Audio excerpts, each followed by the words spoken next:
मगध देश के जंगलों में एक खूंखार डाकू का राज हुआ करता था। वह डाकू जितने भी लोगों की हत्या करता था, उनकी एक एक उंगली काटकर माला की तरह गले में पहन लेता। इसी वजह से डाकू को सभी अंगुलिमाल के नाम से जानते थे। मगध देश के आसपास के सभी गांवों में अंगुलिमाल का आतंक था। एक दिन उसी जंगल के पास के ही एक गांव में महात्मा बुद्ध पहुंचे। साधु के रूप में उन्हें देखकर हर किसी ने उनका अच्छी तरह स्वागत किया। कुछ देर उस गांव में रुकते ही महात्मा बुद्ध को थोड़ा अजीब सा लगा। तभी उन्होंने लोगों से पूछा, आप सभी लोग इतने डरे और सहमे से क्यों लग रहे हैं? सबने एक एक करके अंगुलिमाल डाकू द्वारा की जा रही हत्याओं और उंगली काटने के बारे में बताया।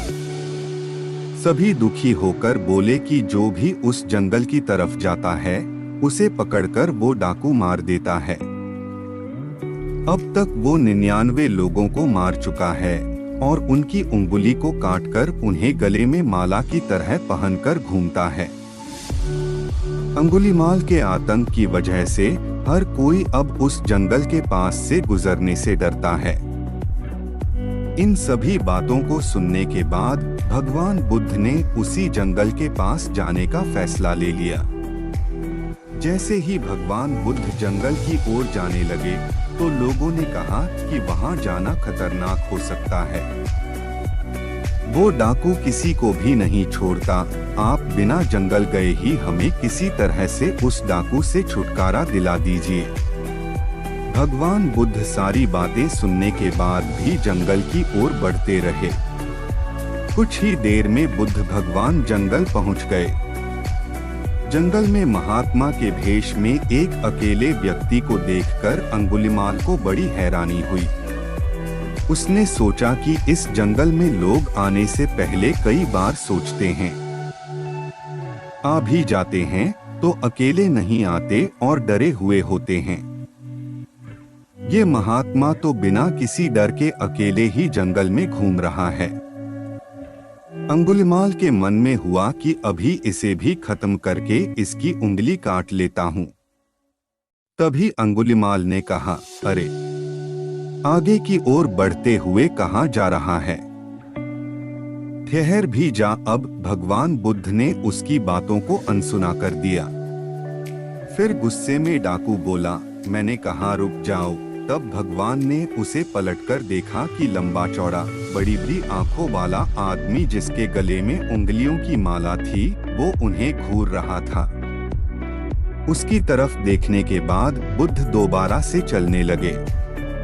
गुस्से में तमतमाते हुए अंगुलिमाल डाकू उनके पीछे अपनी तलवार लेकर दौड़ने लगा। डाकू जितना भी दौड़ता, लेकिन उन्हें पकड़ नहीं पाता। दौड़ दौड़ कर वो थक गया। उसने दोबारा कहा, रुक जाओ, वरना मैं तुम्हें मार दूंगा और तुम्हारी उंगली काटकर मैं 100 लोगों को मारने की अपनी प्रतिज्ञा पूरी कर लूंगा। भगवान बुद्ध बोले कि तुम अपने आप को बहुत शक्तिशाली समझते हो न, तो पेड़ से कुछ पत्तियां और टहनियां तोड़कर ले आओ। अंगुलिमाल ने उनका साहस देखकर सोचा कि जैसा ये कह रहा है कर ही लेता हूँ। वो थोड़ी देर में पत्तियां और टहनियां तोड़कर ले आया और कहा, ले आया मैं इन्हें। फिर बुद्ध जी कहने लगे, अब इन्हें दोबारा पेड़ से जोड़ दे। यह सुनकर अंगुलिमाल बोला, तुम कैसे महात्मा हो? तुम्हें नहीं पता कि तोड़ी हुई चीज को दोबारा नहीं जोड़ सकते हैं? भगवान बुद्ध ने कहा कि मैं यही तो तुम्हें समझाना चाहता हूँ कि जब तुम्हारे पास किसी चीज को जोड़ने की ताकत नहीं है, तो तुम्हें किसी वस्तु को तोड़ने का अधिकार भी नहीं है। किसी को जीवन देने की क्षमता नहीं, तो मारने का हक भी नहीं। यह सब सुनकर अंगुलिमाल के हाथों से हथियार छूट गया। भगवान आगे बोले, तू मुझे रुक जा कह रहा था। मैं तो कब से स्थिर हूँ।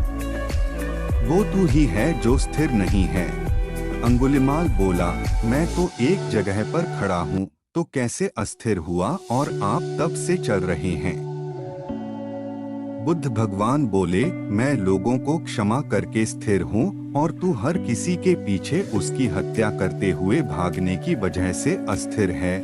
यह सब कुछ सुनकर अंगुलिमाल डाकू की आंखें खुल गईं और उसने कहा, आज के बाद से मैं कोई अधर्म वाला कार्य नहीं करूँगा। रोते हुए अंगुलिमाल डाकू भगवान बुद्ध के चरणों पर गिर गया। उसी दिन अंगुलिमाल ने बुराई का रास्ता छोड़ा और वो बहुत बड़ा सन्यासी बन गया।